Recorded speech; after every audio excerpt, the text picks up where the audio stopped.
Hello friends, probably நீங்கள் நிறைய பேர் பார்த்துருப்பீங்க. லைக் ஆக்சுவலாக எங்கே போயிட்டுருக்கோன்னா, இது வந்து பெங்களூர் கமர்ஷியல் ஸ்ட்ரீட். நான் வந்து இப்போ ரீசெண்டாக ஃபேமிலியோட பெங்களூர் விசிட் பண்ணியிருந்தேன். பெருசாக வித்தியாசம் இல்லைங்க. நம்ம ஊர் டி நகர், அதாவது பாண்டி பஜார் இருக்குது பார்த்தீங்களா, அது மாதிரி தான் இருந்துச்சு. ஆனால் வேறு லெவலில் டெக்கரேட் பண்ணியிருந்தாங்க. ப்ராப்பராக வந்து ஒரு வெஹிக்கிள் உள்ளே போகிற அளவுக்கு, ஐ மீன் நான் லிட்ரலாக வந்து அது வந்து பாண்டி பஜார் ரோடு மாதிரி தான் இருந்துச்சு. ஆனால் ரொம்ப கலர்ஃபுல்லாக இருந்தது.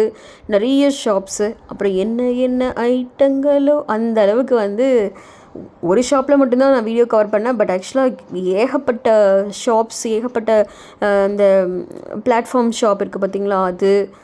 ஸோ ரொம்ப நம்ம சும்மா வந்து விண்டோ ஷாப்பிங்க்கு வந்து நல்லா பண்ணிட்டு வரலாம்.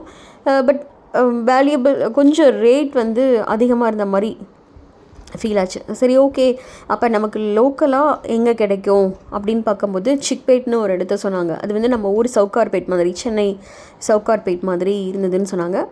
சரி, ஓகே, நீங்களும் உங்களுக்கு டைம் கிடைச்சா விசிட் பண்ணுங்கள். தேங்க்யூ. அப்புறம் இந்த காஃபி வந்து குடித்தோம். இது 40 rupees. ஓகேப்பா. எனிவே, பாய் பாய் பெங்களூர்னு சொல்லிவிட்டு கிளம்பியாச்சு. பை.